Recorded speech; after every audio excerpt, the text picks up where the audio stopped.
Coleman and Caz Clarke. I'm just introducing them here. And they're going to, and he is a new witness to this incident.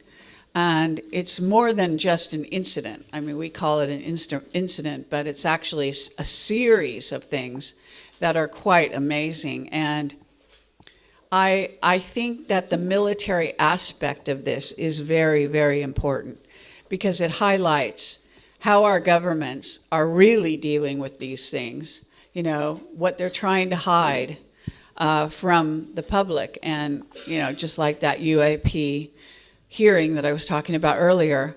So evidence of violations of what we call national security. And I think this is something that everyone needs to be concerned about. So I bring you Caz Clarke and Jacob Coleman.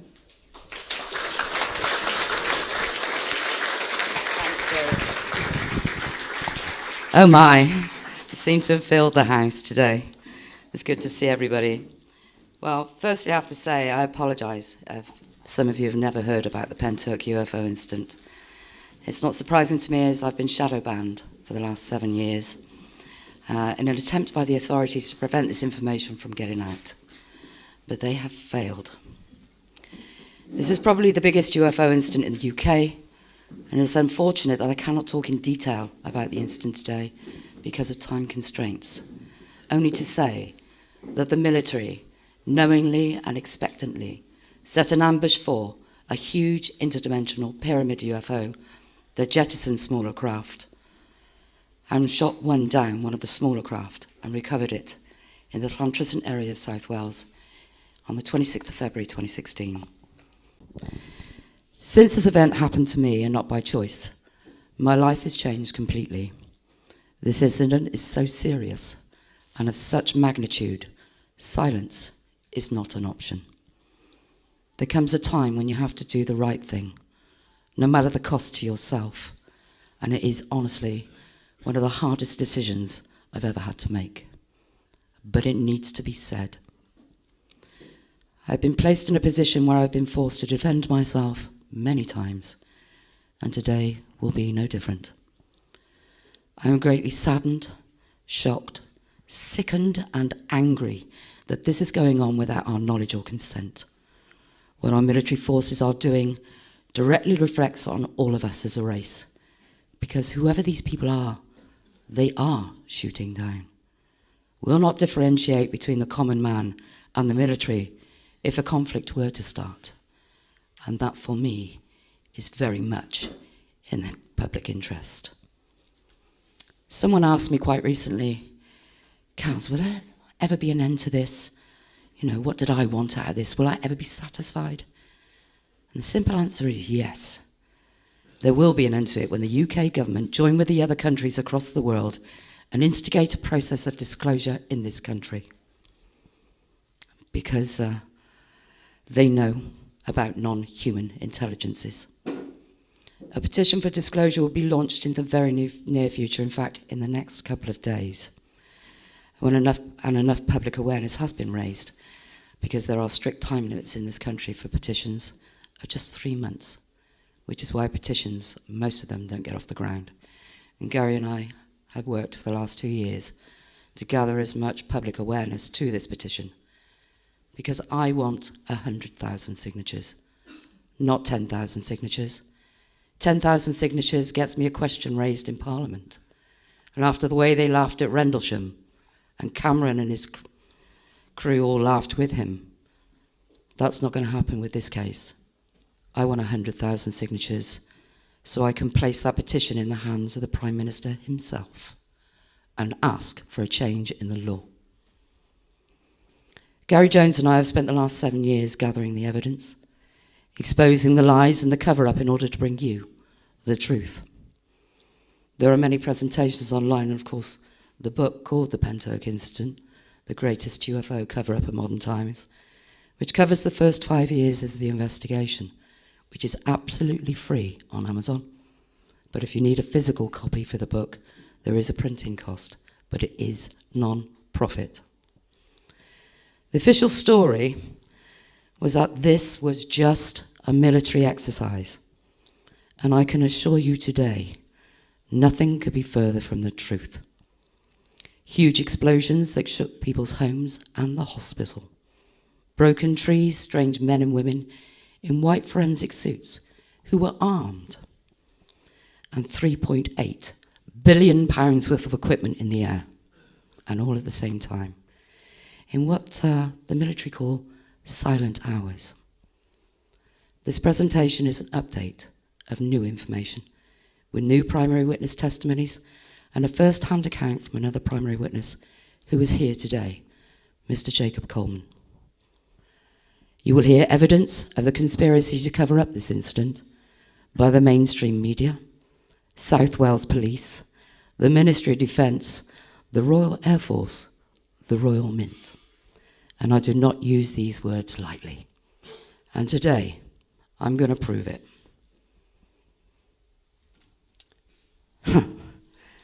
This was put out by the Daily Mirror. I think you all know who the Daily Mirror are. And terrified neighbours in a country village wake during the night to sounds of explosions and fighter jets. Villagers were terrified when they woke to sounds of explosions in the sky. Remember that, in the sky, not on the ground. Wales Online also put out their cover story. Again, how military training planes and helicopters kept parts of South Wales awake.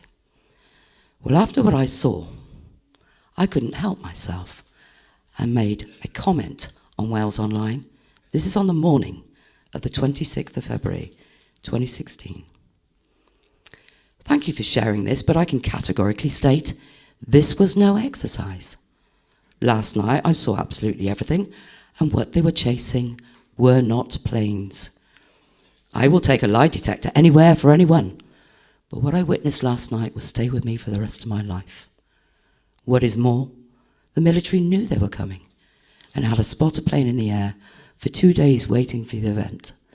And when it came, 4 planes chased the green object, whilst a spotter plane circled approximately 6 red oval objects which formed a pyramid shape. Several red spheres hovered silently above the fields until the helicopters come. Well, I did have 2 debunkers, and actually I haven't presented this for 5 years, Kerry. One of them called themselves the Smoking Man, who used a fake Facebook profile, LOL, good one. And the other one called himself Agent Fox Mulder, because they like their play on words, believe me. And because I do like a bit of sarcasm, I did say, it was good. In fact, it was amazing. Apt you should use the name, the Smoking Man. After all, isn't it his job to debunk real events? Answer this. When do they use live ammunition in an exercise in a residential area? Answer, never. And one other thing. They may have chased and shot down the green object, but they didn't get the red ones, did they? Because they were all still here. Now, I'm bringing up these comments. These are some of the comments made by some people on Wales Online. Some of them saying, yeah, we don't know if the plant's caught on fire, maybe. I could smell burning after the first bang. All talking about the explosions, very loud explosions. And this one's important because not only are they talking about the explosions and the helicopters over Llantrys and Coleman, but the bottom comment is by Wales Online, that they were still currently working on a story about this. This is at 3:39 in the morning of the 26th of February, 2016. Interestingly, and I've done a lot of research into this, there must be a press briefing for an exercise, but I'll get into the rules and regulations. Matt C., this is an excerpt from his testimony. He was a nurse working at the Royal Glamorgan Hospital that night. I was working a night shift at the Royal Glamorgan. I can't be certain what time it was exactly, but there was a loud bang that shook the whole hospital. I ran to the window, for I thought something had crashed into the side of the ward I was in. Shortly following, the smell of like sulphur was coming through the vents, which seemed to linger all night through the corridors of the hospital. I went outside to try and puzzle what had happened, and smoke seemed to be misting through the air, seemed to come from towards the common at the time. I thought a factory might have had an explosion of sorts. There were helicopters circling that night, throughout the night, from the early hours right up to 6-ish, maybe that morning. The only explanation we got later on was from the news to say that the army were on a training exercise. Well, the hospital told us they told their staff. Well, clearly they didn't. Well, shortly after the explosion, an Apache helicopter had to do an emergency landing at Cardiff International Airport, where you wouldn't expect to see an Apache helicopter. And such was the size of the explosion that it registered on the Richter scale 40 miles away in Monmouthshire. So we asked the Ministry of Defence what targets were fired upon during the operation. Oh, no live ammunition was used, therefore no targets were fired upon. Really? What was the cause of the 2 explosions that were heard by residents? The explosions were controlled detonations of simulated munitions to assist the exercise. I'd like to see them place one in the air. Well, moving on, we'll stay with the Ministry of Defence, because one of the things they did was they conducted a meticulous metal search on Llantriston Common using troops on the ground, Chinook helicopters and black helicopters that circled using spotlights at 4:30 in the morning in what the military calls silent hours.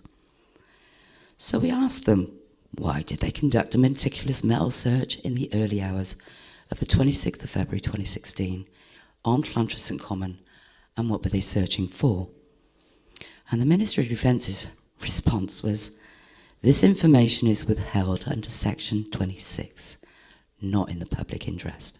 Defence, national security. This is bits of old bike and bits of old washing machine. Been on the common for years. So I highly recommend the next time you throw out a washing machine, you phone your local MOD and let them know there's a national security problem at the end of your street. Well, whilst I was on Llantriston Common witnessing all of this metal, I spoke to 2 dog walkers there who told me that the first explosion was an air explosion and the second one sounded like something landed or crashed into Smilock Woods. And this is where it gets particularly interesting, because I knew the trajectory of the green object, and this is the green object they shot down that night, which we can now prove. The Forestry Commission felled all of the trees within the debris trail. So I asked Gary, who's been an absolutely fantastic investigator in this case, to contact National Resources for Wales to find out why it was they felled these trees. And they told us that they'd undertaken felling of larch infected with Phytophthora ramorum, and that they'd had a plant health notice. Well, rather than ask National Resources for Wales for a plant health notice, because that would be the equivalent of asking the Bank of England for a £10 note because they make them, I found their management strategy meetings. And this goes from 2010 to 2018. And this is every single one, every single plant health notice issued on Wales for those 8 years. Now, I know it looks a bit busy. The map on the far left is colour-coded for the years that you can see. At the bottom here, I think I can point it out, this road here, the A4119. And this road is shown in its entirety. And at the top, we've zoomed in a bit more to show the location of the Royal Glamorgan Hospital and Smilock Woods. And there has never been a plant health notice issued on Smilock Woods at that time, ever. So because I know the truth, we dug a little deeper.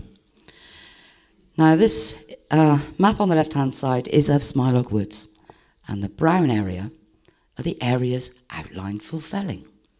The red circle is where the crash site is, and the debris trail. And would you believe it was never outlined for felling, ever, but they felled it anyway. Now, interestingly, what they should do for larch disease is what they call a sanitised felling. which means that all the wood must be removed because this pathogen is so harmful. It's already infected over 150 different types of plants and trees, and it's a very real danger of wiping out our ancient forests. So they have to be very strict with this thing. They must watch all their equipment, every precaution must be taken so as not to spread this pathogen off-site.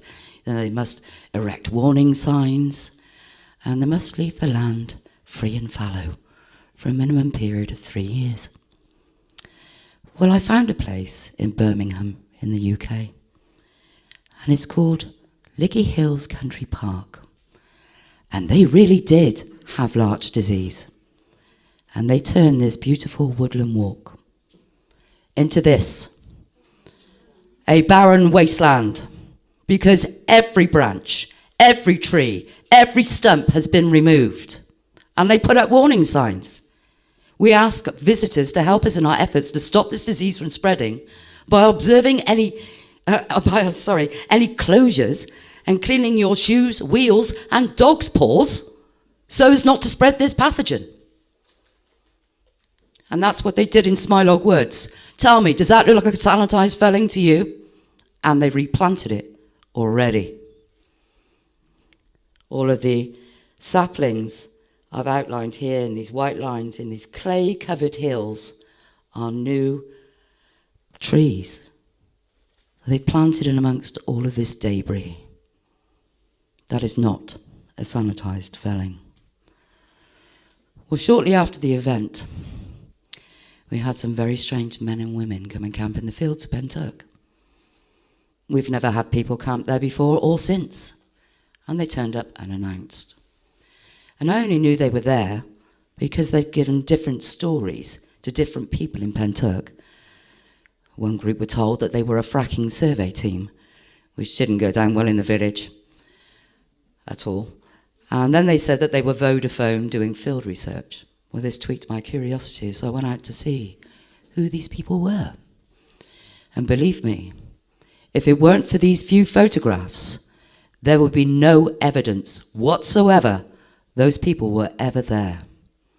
No exercise has ever been listed for them, and they lied about their identity. Well, this is one of the things I wanted to get to the bottom of, because I'm pretty clued up when it comes to the military and what they should and should not do.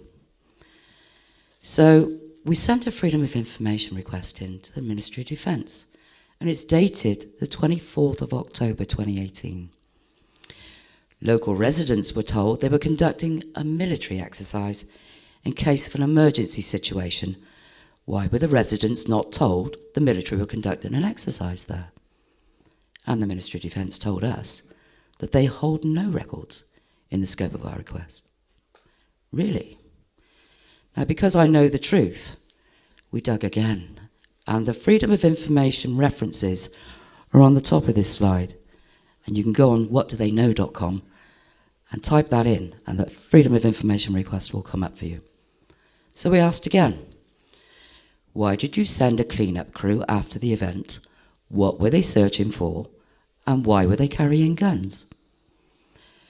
And the MOD stated, in its response in the earlier Freedom of Information request, as stated in the MOD's response dated 24th of October 2018, no information is held in the scope of my request. A further search has been conducted, and I can confirm the Ministry of Defence holds no information. Really? So we asked them again, if this was just an exercise, why use the field to Pentrych when Sennybridge is just up the road and is MOD land? Because this all happened on private land. And why were the residents not notified this was happening in advance? And then they changed their story. As stated in the MOD's response dated 24th of October, some of the information is held in the scope of your request. This information is withheld under Section 26, Defence. Well, they actually told us that they held no information, which they double-checked and confirmed they held no information. They did not say they held some. So we wrote again, this time, Joint Ops Forces Command. Why were the soldiers carrying automatic weapons that did not have yellow caps in the end of the barrel, implying they were carrying live rounds? These guns didn't look like they'd been dragged around on exercise anywhere. They looked like they'd been stripped and oiled that morning. Information is withheld under Section 26, but went on to say a duty to provide advice and assistance. You may wish to be aware that military personnel were issued with blank simulated ammunition for this exercise. No exercise has ever been listed for these people. Men wearing white forensic suits were seen searching the field, so if there was a risk to contamination to the team, was there not also a risk to local residents? Well, the MOD doesn't hold any information about that. And lastly, why were the military in the field to PENTRYCH? Not Vodafone, not a fracking survey team, the military.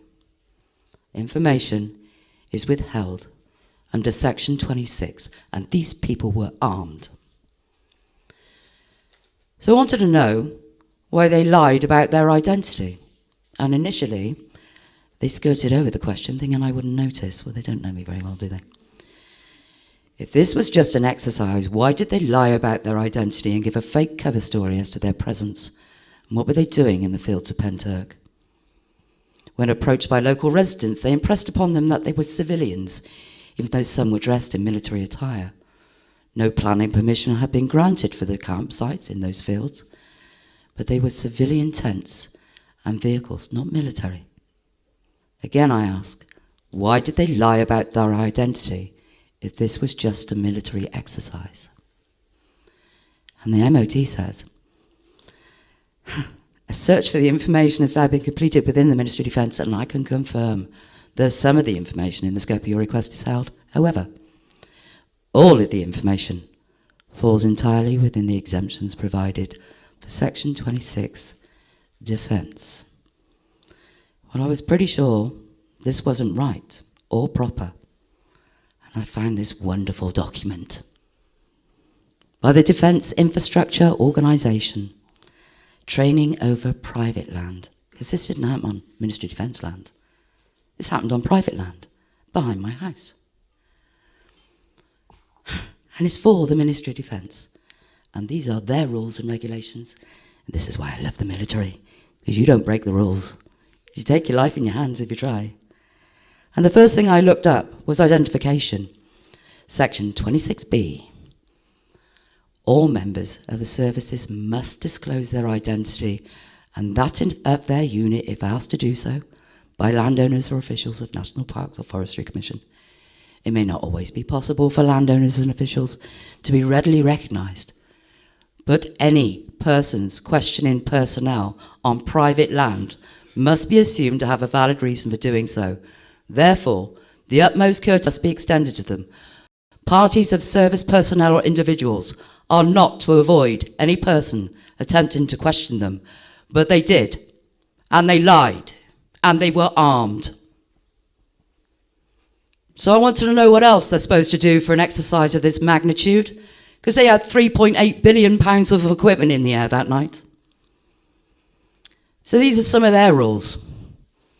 There must be a ministerial briefing about large-scale military exercises involving extensive areas of the UK, including training over private land. The period of the exercise, including weekend activities, the time of the exercise, including any nighttime activities, or driving over bank holidays, a number of troops, vehicles, helicopters and outside vehicles, for example. Any intensive out-of-hours helicopters or fast jets activity, any foreign forces involved, the military and NATO were involved. Details of open days and media briefings, well, we know the media weren't briefed, and a draft letter for the Minister to send to members of Parliament and members of devolved legislators whose constituents are likely to be affected by the exercise activity. Okay, so this is what they're supposed to do. So we wrote to the Welsh Government, and the Welsh Government neither manages exercises in Wales nor holds a record of military exercises. So they didn't know. So, okay, perhaps local government would know then, because this happened over people's homes. I'm researching the incident on the night of the 25th and 26th of February 2016, which involved the supposed military exercise which took place in the area of Llantriston Common to PENTRYCH, an area in which the Royal Glamorgan Hospital and the Royal Mint are located. Did the council have prior warning that the exercise was taking place? And if so, how much notification was given? Surely they would know. We refer to your Freedom of Information request in respect of the incidents on the night of the 25th and 26th of February 2016, which involved the supposed military exercise, which took place in the area around Llantriston Common to PENTRYCH, an area in which the Royal Glamorgan Hospital and the Royal Mint are located. The authority was not made aware of any exercises in this area on these dates. It is not aware of any council property being damaged. And we certainly know there wasn't a press briefing, because Wales Online was still working on a story about this at 3:39 in the morning. Well, we wanted to know who else knew anything. Surely the fire service would know. There was huge explosions going off. So we asked the fire service, could you please provide me with what information or notification did the Welsh Fire Service receive from the military about this exercise? What procedures did the Welsh Fire Service do, especially for the area of Llantriston during exercise Chameleon? And following an investigation, the fire service holds no information, so they weren't told. We asked the hospital, could you please provide me with what emergency measures service procedures were undertaken and information passed to the Royal Glamorgan Hospital and military personnel during the time of this explosion? And no emergency measures, service and procedures were undertaken, as no information was passed to the Royal Glamorgan Hospital. The hospital shook. Patients were physically shaken awake in their beds. God forbid they were doing neurosurgery. So one of the other things I wanted to find out about was the use of ammunition and pyrotechnics, as they've admitted now on 2 occasions that they used simulated munitions and had blank firing ammunition. Special attention is to be paid to any restrictions imposed by the landowner. I'll get to the landowner in a minute. About blank ammunition or pyrotechnics. When permission has been given, the use of live ammunition or pyrotechnics, units must warn the local police. And on no account should red flares be used for any training purpose. And I'll repeat that. On no account should red flares be used for any training purpose. Because my not-so-learned friends have said, that's what I saw, flares. We're not watching an air show with parachutists coming down with flares on their ankles. You'll only see smoke on the parachutists' ankles in an air show. But we'll get there. They must do a detailed recce and must have written consent. Decide upon the suitability of the area, obtain the owner's written consent before the brigade can authorise training. They can't authorise it without the landowner's written consent. And the landowner in this case was National Resources for Wales. So he wrote to National Resources for Wales. I'm writing in respect to your follow-up request for information dated 23rd of February 2018. Why was Smilock Woods closed to the public during this time, February the 25th and 26th, 2016? What exactly is the reason for the military being in Smilock Woods during this time? Whose authority was it to close the woods to the public during this time? And why were the roads closed down in the area of Llantriston and Smilock Woods during this time? And they wrote back to us. There was no permission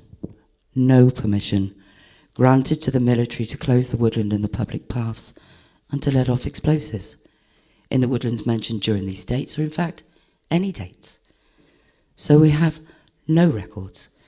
This type of activity would have required permission. Therefore, if it had occurred, we would have had a record. Therefore, Regulation 12.4a, Environmental Information Regulations 2004 applies. Information not held. And without permission from the landowner, no exercise could ever take place.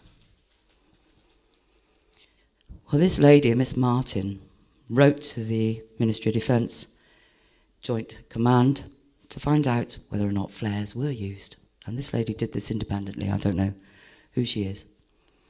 I would like to request information regarding exercise Chameleon that took place in PENTRYCH, County Antrim in South Wales on the 25th and 26th of February 2016.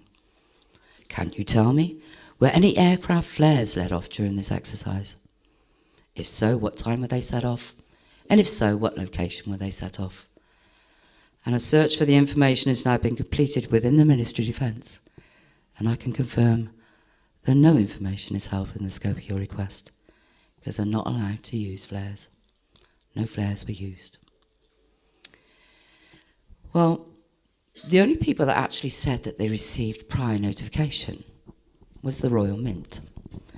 And there has been an attempt to backfill since this investigation came out. And they told us, whilst they received prior notification of a training exercise we refer to from the Welsh Extremist Counter-Terrorism Unit, the Royal Mint had no involvement in respect to this exercise whatsoever, and our premises were not used in any way. The exercise had no impact on our security systems or alarms, and any road closures had no effect on us either. Okay, show us proof that you have prior notification. This is the Royal Mint, the most protected building anywhere in Europe. We have no paperwork or documented evidence. We were informed verbally, and given the passing of time and lack of written notification, we're unable to be more specific as to the time of the notification. This is the Royal Mint. There are military-grade explosives going off outside, and nobody checked. Nobody. Are they trying to tell me all you've got to do is phone them up and tell them there's an exercise going on to let off military-grade explosives, and not one person checked? I don't believe them. But we'll get into that, because I don't think they thought that the police would answer us. So we wrote to South Wales Police. 11 times we put this request in, and 11 times they tried to hide behind the same two exemptions, which really don't apply. I wish to request information pertaining to a training exercises. Could you please confirm whether you were or weren't conducting a counter-terrorism training exercise in Llantrisant or the local vicinity of South Wales between the 25th and 26th of February 2016? Reasonable question. What times did these exercises take place? Did these exercises take place, and for roughly how long? Were the local population informed that a counter-terrorism exercise was taking place during the requested time above? And can you please give any details to what equipment was used and how much these exercises disturbed the local population? Well, after 11 times of asking these questions and 11 times getting the same response, Gary and I did go to town on them a little bit, but this is their response. I'll read it very quickly. South Wales Police can neither confirm or deny it holds any information with regard to your request. In the duty of Section 11A, the Freedom of Information Act, actually, confirm or deny is a heading. You either have to confirm you have the information or you deny you hold the information, but you cannot say we can neither confirm or deny, or no freedom of information request would ever be answered. Anyway, they hid behind the same two exemptions, Section 24.2 National Security and Section 31.3 Law Enforcement.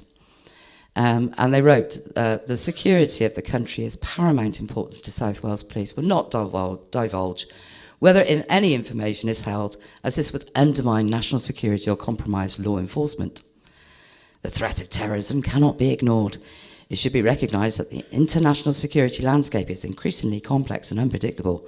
The UK has faced a sustained threat of violent terrorists and extremists, and the more recently the threat has increased. Yeah, probably to me. But we gave them enough rope, and they really did hang themselves.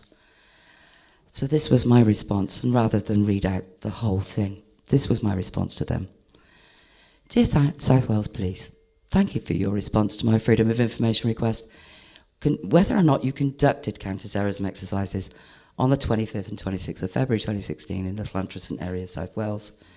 You quoted two exemptions, national security and law enforcement. Having given your exemptions some consideration, and wholeheartedly agreeing that national security should be a priority, I do not agree that your exemptions are valid in this case.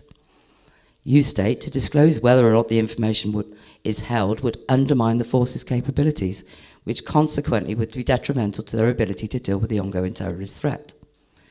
It would be counterproductive to place any information into the public domain about any counter-terrorism exercises, which would inform the general public, especially those with malintent, that counter-terrorism tactics, techniques and procedures would have been on display or will be in the future.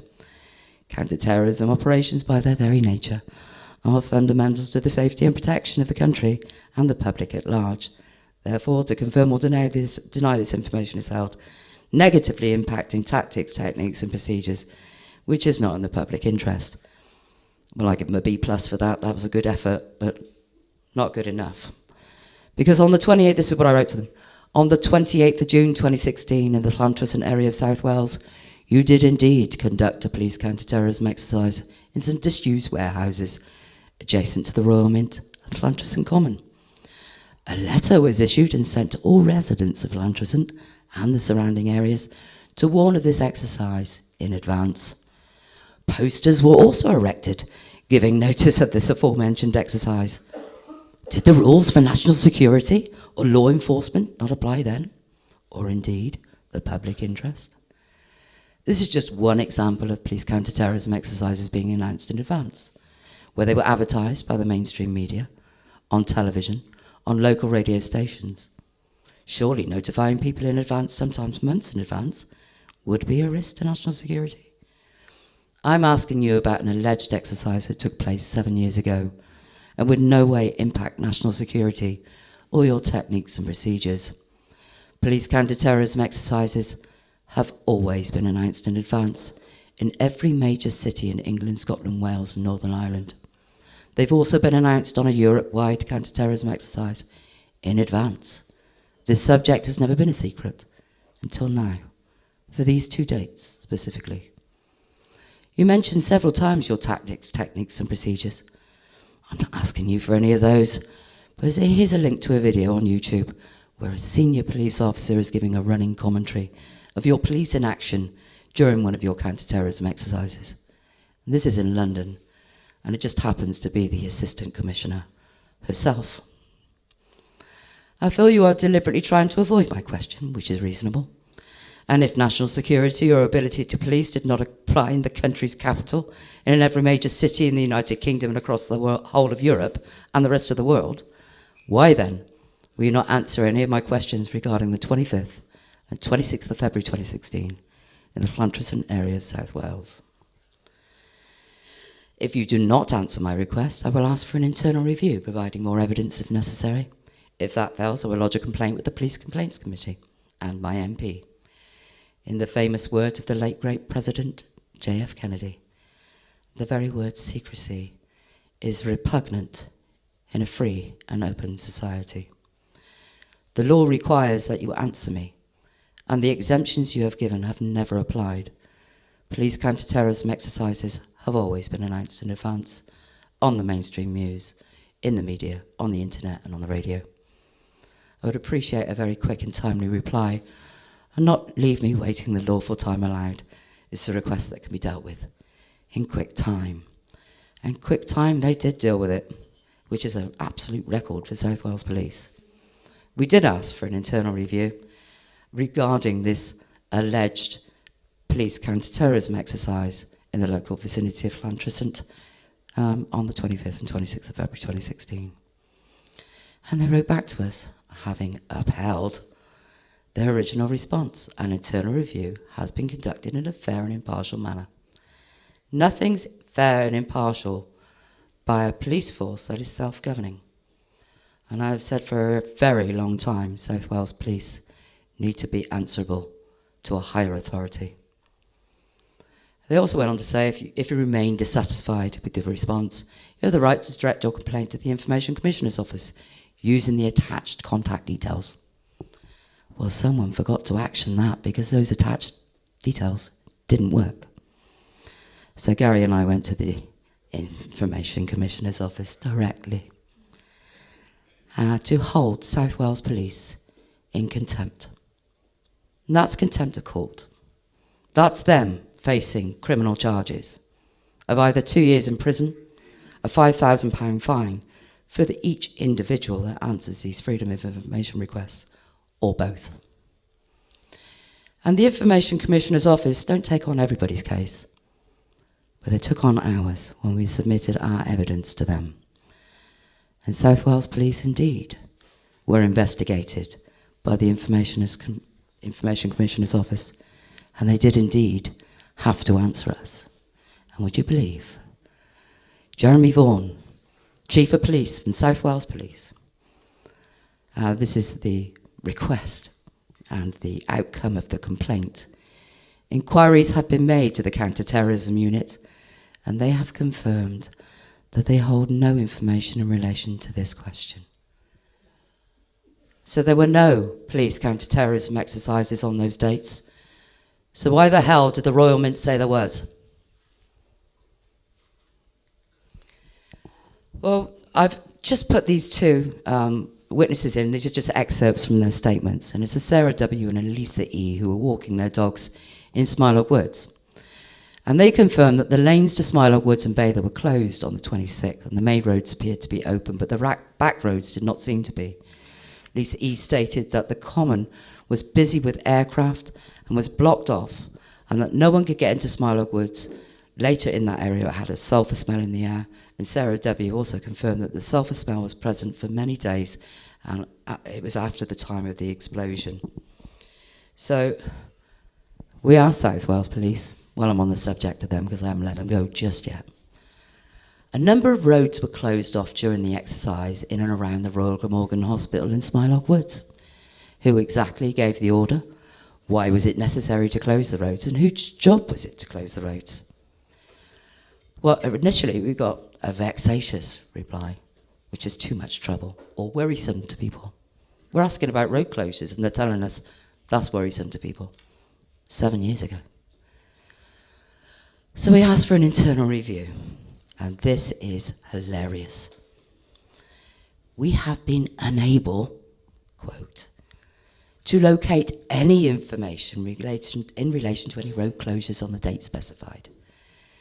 The officers involved have since left the organisation, and other inquiries have been unsuccessful. How do they know who's involved? If they can find no information, how do they know who's involved? Well, going back to this training over private land, because I'm not finished with the MOD either. These are some of the rules, and I'll just go through them quickly. I've got a couple that I want to read out, but it's important because I'm getting to a witness testimony. Training over private land is military training carried out by virtue of written permission from the private landowner that they didn't have.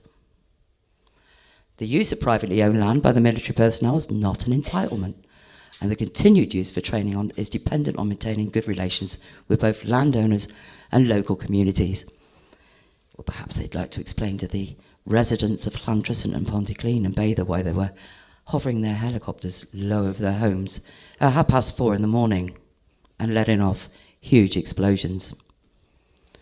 Those wishing to carry out any training over private land are not allowed to do so without the approval of the Defence Training Estates and an agreement from owners and occupiers. Disruptive activities, including helicopters and the deployment of large groups of personnel and vehicles by day or night, require a greater degree of planning and notification. Well, units must pay particular attention to the prevention of noise, especially in silent hours. And similarly, exercises are not to be planned in areas where disturbance would be caused to local inhabitants in their homes or in holidaymakers or caravan sites and campsites. But the biggest one that they broke was what the Ministry of Defence called their avoidance policy. And this is so serious. It involves royal households. In practice, military low flying is not conducted in certain areas. In particular, our aircraft do not conduct low flying within the controlled airspace surrounding civil airports and also to avoid overflying centres of population with more than 10,000 inhabitants. In addition, there are restrictions placed on the overflight of specific industrial, medical, and other key establishments. Cardiff International Airport was just up the road where the Apache had to do an emergency landing. The population of Llantrisant is 13,264. The Royal Mint sits on an industrial estate. And forgive me if I'm wrong, but is the Royal Glamorgan Hospital not a medical facility? Please tell me what part of that avoidance policy that they ignored that night didn't they break? Now, the public right-of-way, and this is important because I'm getting there, please bear with me. Service personnel on foot are entitled to use the public facilities in the same way as civilians, but must not monopolise the area. If a public right-of-way crosses an area of private land for training over private land, it must remain open to the public. There is no legal mechanism to close a public right-of-way. If you want to sit down and have a picnic in the middle of one of their exercises while they're shouting bang bang at each other, you can. So sick of their lies, I wrote to the Ministry of Defence because I wanted some answers. What person, organisation or public body did you receive written permission from to conduct this exercise over private land? The Ministry of Defence holds no information. What information was given to the local community or local government for such a loud and disturbing exercise over a congested area? Well, the Ministry of Defence holds no information. Were any restrictions placed upon you by the landowner, organisation or public body prior to this exercise? The MOD holds no information. What written permission did you have to land your helicopters in silent hours in a congested area? The MOD has no information. And can you supply a copy of the detailed recce, including a photocopy of the map and routes? And would you believe the Ministry of Defence don't have a single piece of paperwork for a multi-billion-pound operation that they conducted over a residential area next to a hospital in what they call silent hours. Now, there's been a big thing made about this NOTAM that was posted. A NOTAM is a notice to airmen. And it's what my not-so-learned friends have been hooked up on to say, well, there was a NOTAM. They're absolutely right. There was a NOTAM. But it was never planned. This NOTAM was inserted at 9 p.m. that night. Never planned. There is no commencement date. This is listed on the Ministry of Defence's own website. At 9 o'clock that night, they added it.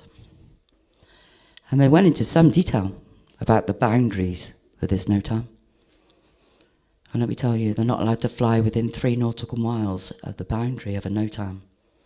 But they exceeded it by over 50 miles that night, endangering other aircraft. Something they would never do in an exercise. The yellow pins in the map are complaints from members of the public about helicopters hovering low over their homes. One woman had the tops of her trees cut off and could eyeball the pilot as she looked out of her bedroom window. Now, I've added this one because these are the 2 aircraft that were circling PENTRYCH for 3 days and 3 nights continuously before this event started. And the reason why I'm adding it now is because it took the Ministry of Defence over, well, nearly 3 years, 2 years and 6 months. I've not received or been notified of any reply, which you're lawfully obliged to do after 20 to 40 days. 3 years it took them to answer. Military planes were seen circling on the 23rd and 24th of February 2016 in Llantrisant and PENTRYCH areas. Why was no NOTAM issued for these aircraft? And the Ministry of Defence holds no information within the scope of our request. So we asked again, please can you tell me why your plane ZZ418 Hawker Beechcraft was spotted by witnesses flying in circles and figure 8 formations in PENTRYCH, South Wales, from the 22nd of February 2016 to the 26th of February 2016, This plane was also identified on a public internet flight radar website. And eventually, 3 years later, we get information is withheld under Section 26. No NOTAM has ever been issued for those aircraft to this date, and no exercise was ever listed. We're getting back to the NOTAM, the one for the night now. Carrie wrote to the National Air Traffic Services. I'm making a request for information on a NOTAM, which was listed for exercise Chameleon, conducted on February the 25th and 26th of February 2016, in the area which took place with South Wales area of UK. What time did this application made for this NOTAM? Could you please provide a list of what aircraft and vehicles were listed? At what time did the official NOTAM get issued for this area? And could you please provide a map for the NOTAM outlining the borders and boundaries for said exercise? This is the National Air Traffic Services. If anyone would know, they must know. Thank you for your recent inquiry requesting information about historic NOTAM from the 25th and 26th of February 2016. I have been in touch with our NOTAM team, and they've been unable to find any information in relation to this specific NOTAM. They've got no information. This is the National Air Traffic Services. Okay. So let's speak to the Ministry of Defence, because these were the people that issued the NOTAM. Same questions. A search for the information is now being completed within the Ministry of Defence, and I can confirm that no information in the scope of your request has been found. They issued the NOTAM.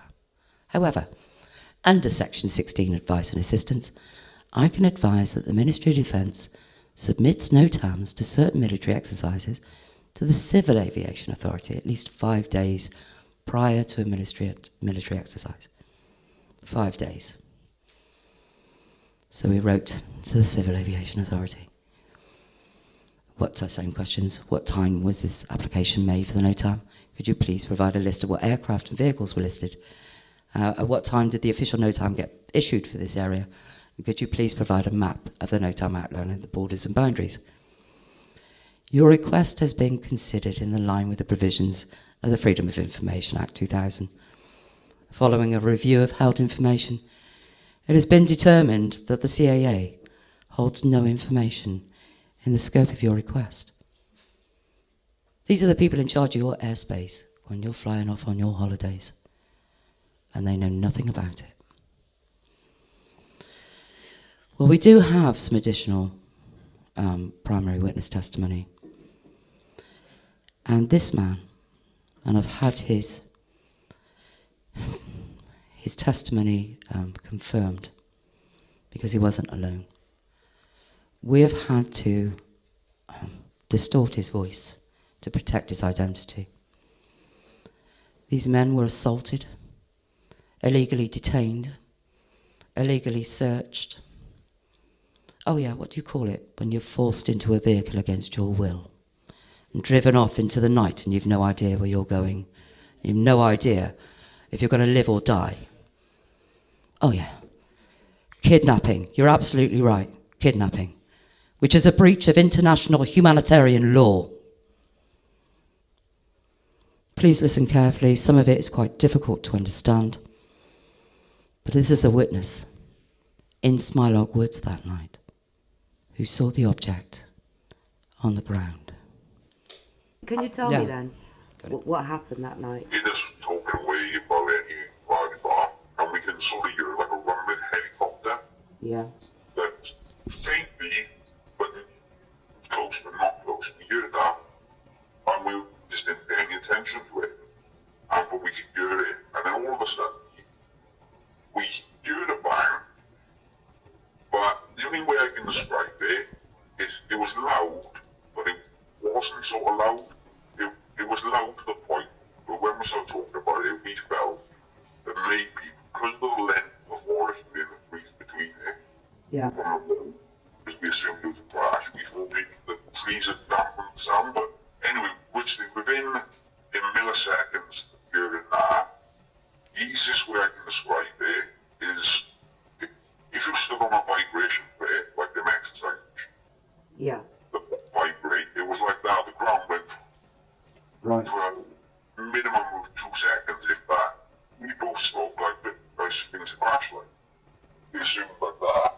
You can still likely hear this helicopter airplane sort of thing. Mm-hmm.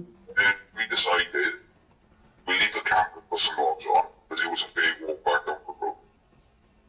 And we thought we'll grab some more cans, because that'll be out we drink it. And we'd head down. So as we were going downtown, to where it is, Were you walking down the main road then? no, we were walking down through the woods first of all, Okay. because we were like so far up the woods towards the front of the game mounted right at the back. We had to walk down through the woods, not so much on the trail, off the trail. So as we were getting closer now, we could hear like people sounds. So as we're coming, we turned our torches off and we got low down and waited a couple of minutes walking like, should we go there, like is it bad idea if we see something in a crash, that sort of thing. Anyway, we did decide we're going to go further on and have a look. So we managed now to get to a point where we did crash on the one side of the road, Yeah. and then you have to make the thing, and then the other side is like a bit of a bank, and like an incline of trees. Well, there, obviously, we were coming down that incline of trees and trying to be quiet and sneak in, and we were maybe 30, 40 feet still up in these trees, where we could see down to the road, and sort of the other side where this incident had been. Yeah. And then we decided, going from thinking it was a crash, or maybe it's, a helicopter plane crash or thing. So we're looking down and we can see loads of vehicles, and they're all parked up. They're parked exactly all here and there. And I can only describe, if I'm military sort of suit this, I assume, what it looked like. And people, how can I explain it? I don't know what it's called. They're like all in one suit. Hazmat. That's the one. So like that. And we seen 2 or 3 people walking around in where this object was, that crash thing. And we could see an object, but on my honest truth, seeing it there and bits and things all the way, I can't say to you, I seen a UFO. I can't say I seen a plane. As I'm looking at it, obviously we were a bit drunk. At that time, we assumed it was just an aircraft. Any wings or tail sections? Could you see any shape to it at all? Any colour? Anything like that? What I could see when we were waiting in the woods, walked out, was like a trail, maybe so far behind it, not a long trail from what it was, the object, but there was debris, but I can't specifically remember seeing wings. I'm not saying it did not have a propeller, but it had a trail that's certain at the end there, and it's damaged. Yeah, I saw that on the day we went up on the morning of the 26th. And all I can remember seeing from where we was looking down into what they were running was, to me, if you picture, like a glass Coke bottle, Yeah. half of a glass Coke bottle without the top end, that sort of little dip shape and then back to a bulge at the bottom. I can pretty much remember that sort of shape, but we could possibly say as well, because it looked like it mounted, not so much mounted, but dug in the ground. Okay. You know what I'm saying? When it hit the ground, I'm not saying there wasn't more to it, but perhaps it dug in the ground. I'm not saying it was, but it could have been. Because like when objects crash, they hit the ground, don't they, and they dig in. Yeah. Well, anyway, gone from there then, where we was, we decided, we'll walk onto the road, we'll be fine. Literally, we've been stepping on the road, and walking not even 5 yards. People kept coming up to us and grabbed us, and when they grabbed us, Yeah. and they took us behind the truck so we couldn't see anything, and they asked what we doing here, and what we seen, and we just said, we're camping up there, we heard something, body that, and they were like, what devices we're going to, they check up for, they took our phones. All of a sudden, one of them walks off from us and gets in a truck, a pickup truck, so a big vehicle, Yeah. and he pulls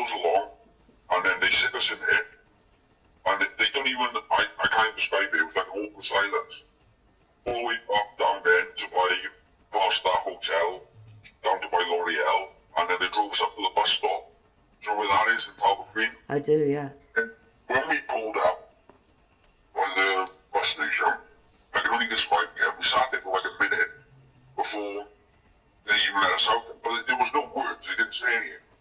We were just sat there, and they were, one of them was doing something, and the other one was looking at him and pointing at something towards the driver.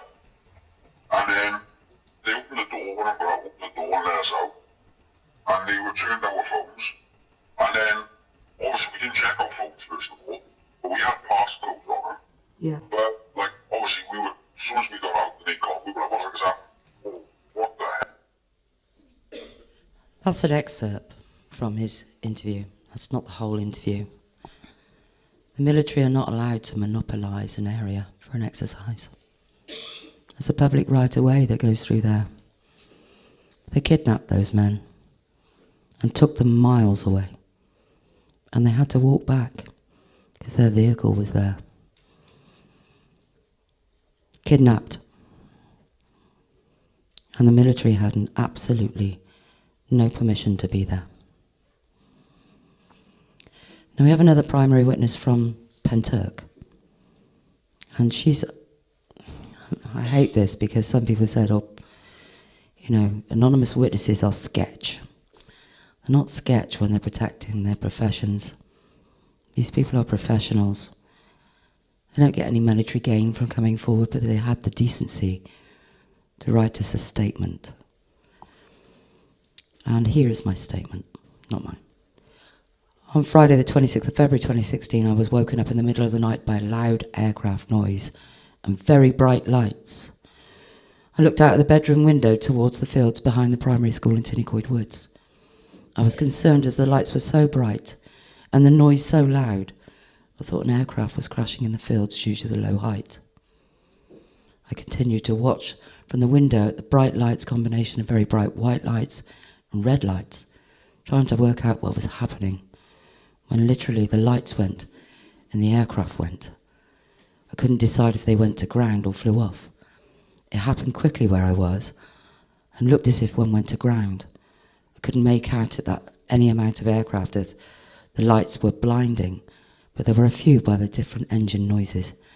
I stayed still watching, waiting for signs of a crash to decide whether to go out and help, but I could not see any smoke or signs of a crash. It was bizarre, as we had very little sleep in our house, but the children didn't wake to this and slept all night. It was the only night since 2007 that I've not had a child awake. This is something that still stands out as being very odd to this day for us, as it's still the only night our children didn't wake. This lady has 3 disabled children. Something else was going on that night. And that'll tell you how low those aircraft were that she thought they were going to crash into the fields.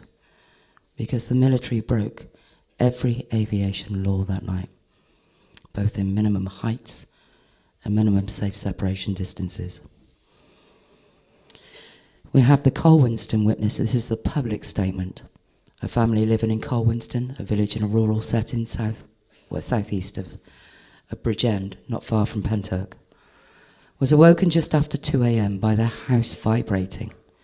The house felt like it was shaking, and the noise, never heard it in my life, a very strange noise, almost felt like it was static feeling.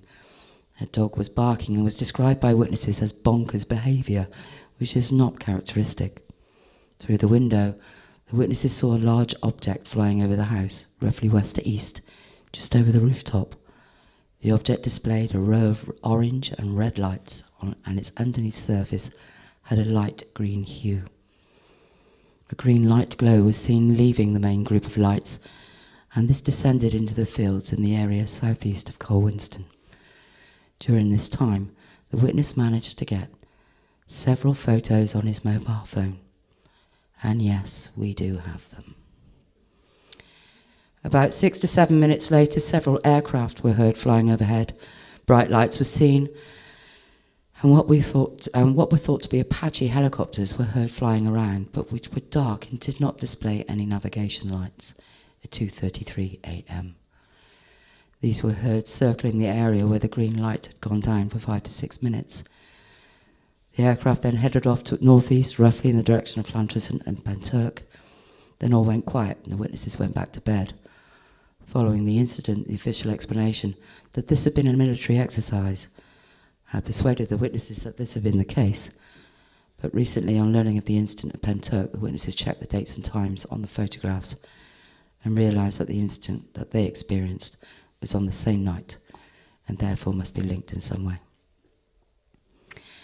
Now I want to introduce you to a very brave man. This is the first time he has ever spoken publicly in his life. He is a primary witness to some of the events that happened in Llantrisant at the other end. Ladies and gentlemen, please give a very warm welcome and all of your support to Mr. Jacob Coleman. Thank you. Thanks very much. As you know, I'm a witness to the PENTRYCH incident. It started for me in December 2021 is when I realised what I'd actually witnessed in 2016. I don't know if you've seen my last interview on YouTube. No, but this is an update. This is what's happened. My ex-girlfriend, I got in touch with her afterwards and she reminded me of a few things I'd totally forgotten about. So it's going to be a bit different. Just another normal night, so I thought. I used to travel back and forth where my girlfriend lived, about 10 miles outside of Cardiff, and it was a regular commute, 2-3 times a week, maybe more. Right, so this night, we left my house, we leave the back way. As soon as we got down the end of the path, I'm looking towards Llantrisant area, and there's a very low, very bright green light in the sky. Totally out of place, never seen before there, never. So, right, we get in the car, we're driving, so let's check it out, let's get closer, let's have a look at it. Now, we took a different route than we usually took, which I forgot about. We went right into, as we left the house, the light was on the left. It was on the left to me, about 4 miles away in Llantrisant. So as we're heading towards it, I get my phone out, getting closer and closer. I'm trying to film, my phone's going on and off.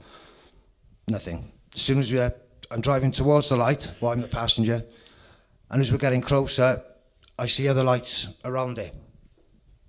Smaller lights, flashing lights, yeah. No, I'm still trying to film at this point, until nothing. Phone keeps going on and off. And as we're getting closer to the traffic lights, I realise that they're Apache helicopters. So you've got this green light to the left of me, an Apache helicopter there, and one there. Now, we stopped at the lights, and that's the phone's dead. We couldn't do anything, neither our phones, we couldn't film nothing. There was nothing going on. So, I took a right then, onto the link road. Green light still on the left of me, so I'm driving away from it now. Looking behind, no one. No, there was no traffic, nobody. There's quite a built-up area. This was like 9:30 in the night, and I was expecting to see traffic, people. I mean, it was that low and that bright.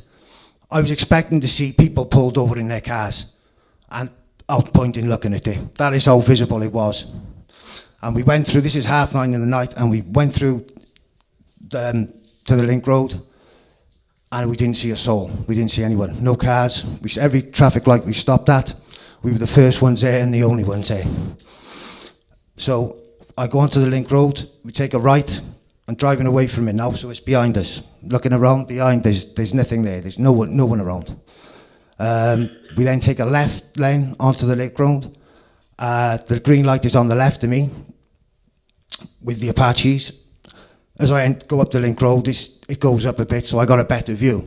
So I'm looking left, and I can see the Apaches and the green light, and I'm looking, and I'm going between each one. The light, the Apache, the light, and I'm going round. I'm looking on the floor, and there's no lights shining down. Nothing. Now, by that point, I'm starting to realise that these Apaches are facing this light. They're on the light, you know? And at this point, I'm looking just at the light. I'm just getting a view of the light by now. And this is exactly what I saw. It was flat on the top. flat on the bottom, curved on the sides. It was moving like this, 2 steps to the left, 2 steps to the right. Boom, boom, like that, in the sky, and with Apaches in front of it. We continued driving. Sorry, yeah. We continued driving back home towards Cardiff. I'm still looking at the light and trying to take it all in what it is, but it was 100% nothing of ours. There was no wings, no propellers, no cannons, no missiles. There was nothing on it. Nothing at all. Just this pure energy. There was like a luminous green light on the back and the sides. The front of it was, like I said, flat on the top, curved on the sides, and it was like exactly as Caz describes it, like a TV, like a TV scrambling. That was the actual, and this was what I seen, witnessed in the sky.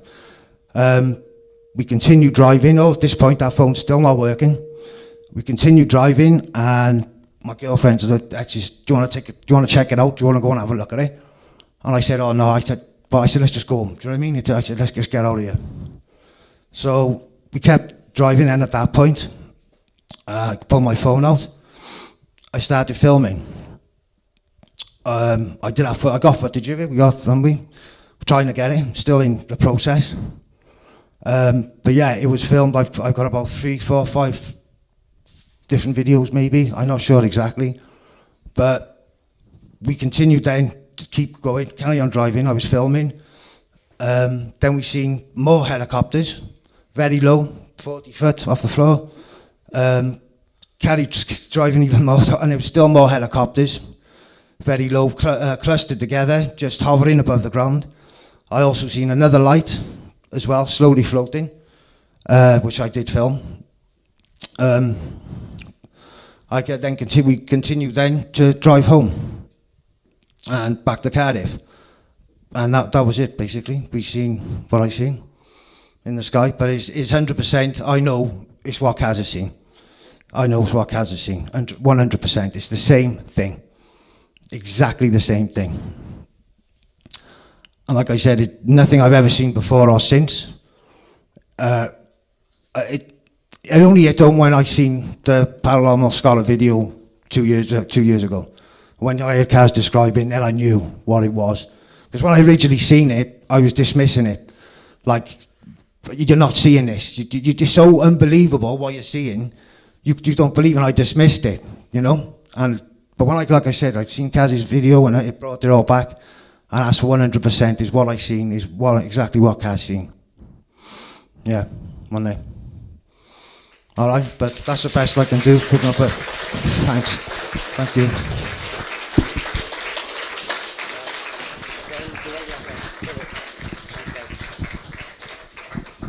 I think Jacob was extraordinarily brave to come forward.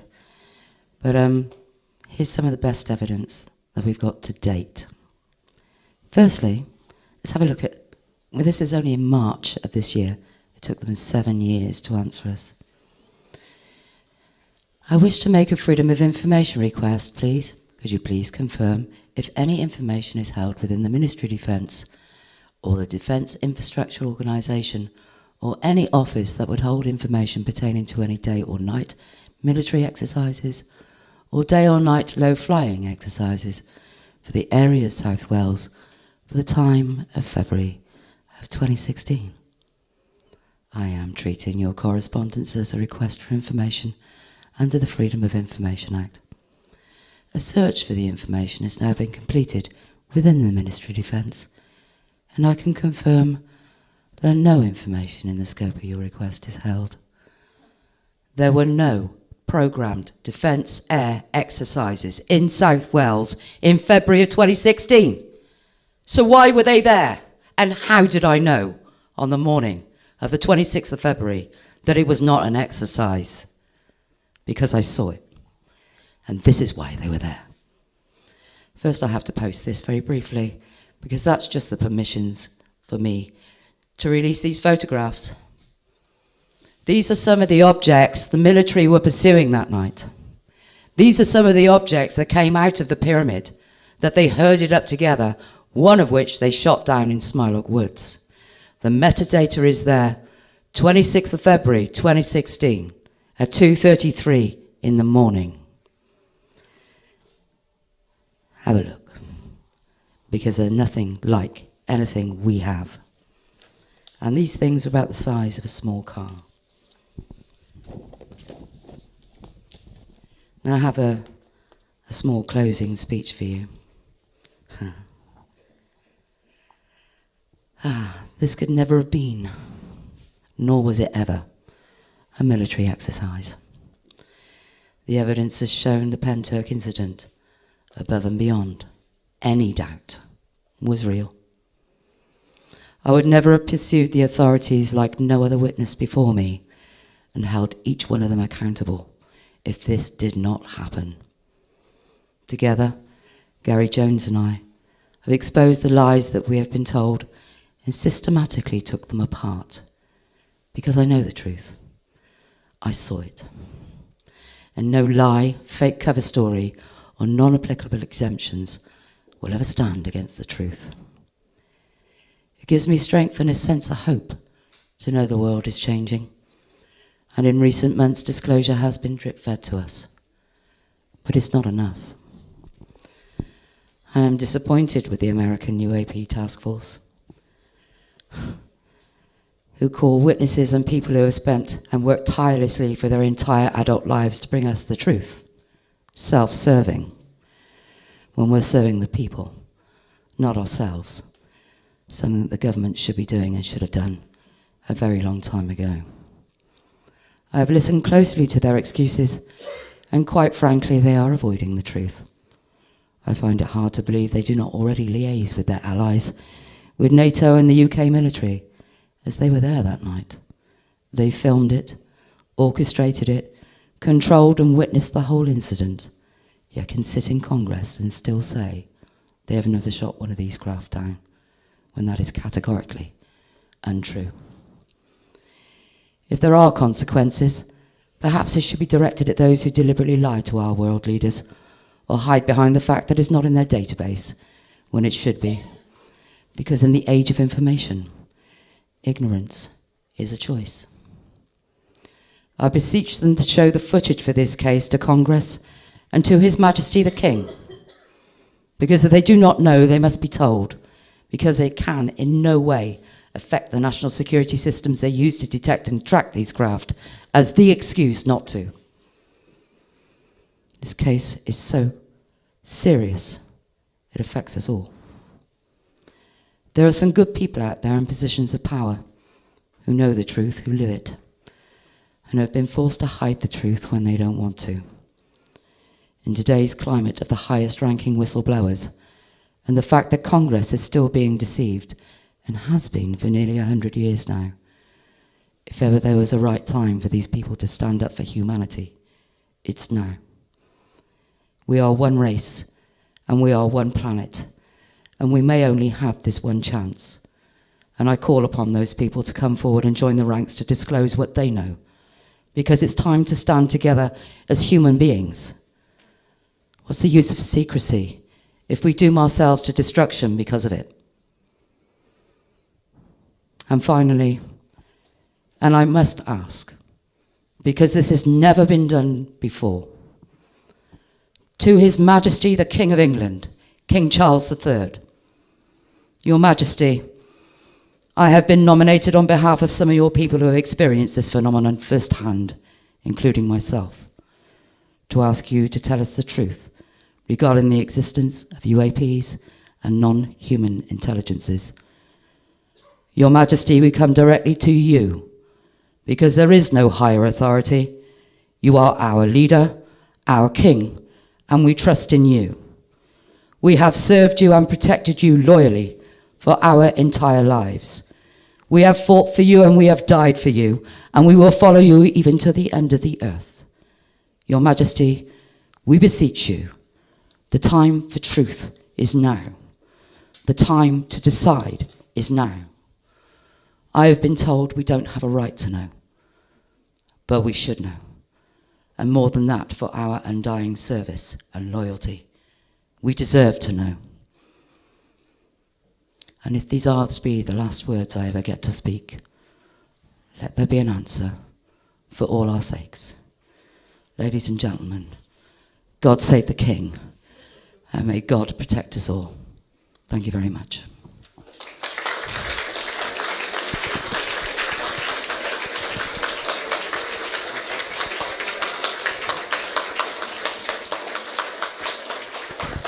This is an extraordinary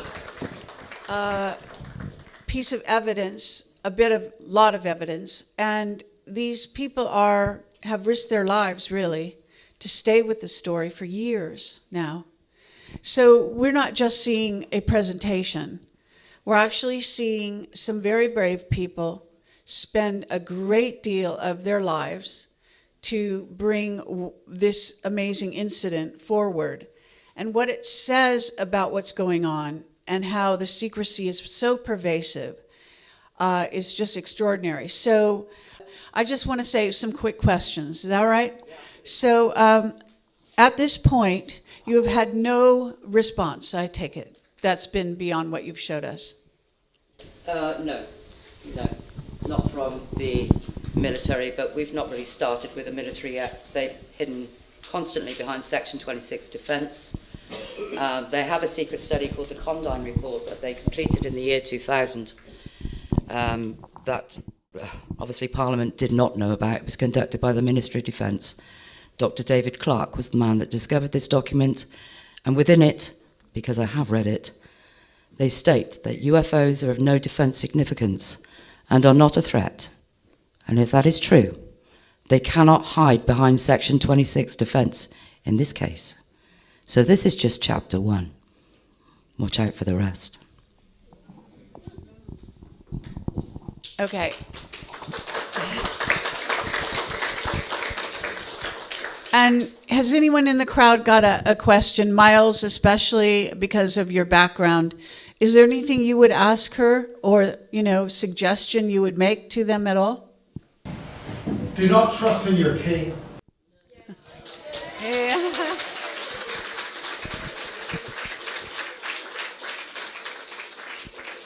Absolutely. I understand, but to date, no one has asked him, and I just have. And so we'll see if we get an answer, because I know that he's having his cage rattled from the United States right now. And he has to disclose. All of our world governments have to disclose. Let's hope he takes the initiative. Exactly. Okay. Yeah, I was just going to... Do you want to just say something? I understand the sentiment of what Miles just said, but unfortunately he's the only one in a position to grant that kind of concession, so we have to try one way or another, so just thought I'd add that. Maybe you should say a few words just quickly about your background. This lends itself to why she stuck with the story so long. Thank you. Well, I used to be the area supervisor for Wales in the west of England in security, and UFOs are not part of my life. But people very much are. And I happen to value each and every one of you. I think it's vitally important that we know the truth. I think what's going on right now is a very dangerous situation. And I think they have to tell us what's going on. You all know what's going on in Peru right now. Those people are being hunted. They're being hunted. We know about cattle mutilations and human mutilations. But what's coming is what they're concerned with. This is why we have an armed space force. This is why we have weapons in space and machine guns on our satellites. That's not for cybercrime. That's for something else. And I think we are in the eternal war of good and evil. I think this is the second coming, and it comes with God's wrath, not with his love.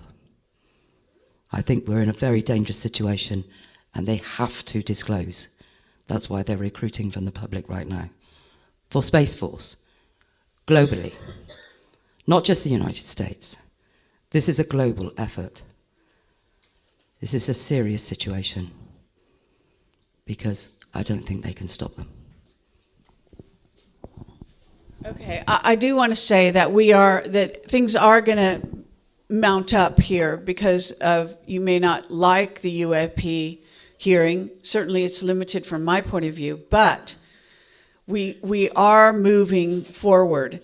And even when the dark side is trying to take advanced steps in certain ways, you see, there's so much evidence out there. If the people will step forward as bravely as these people are and state their evidence and follow channels to actually prove that they're being lied to over and over again, there will come a day when we're going to have a massive, massive healing also, but hearing around the world where this is coming out. I'm sure of it. So stick to your guns, so to speak. Stick to your guns, literally, and be prepared, because they are coming after you like they've never come after you before. And if you're not aware of that, you need to become aware of that, okay? And they're coming after your brothers and sisters and humanity. And that should be completely obvious by the bioweapon that is COVID and all of the movements that have been happening lately. And it's going to get worse. So you want to sit there and do nothing, you can.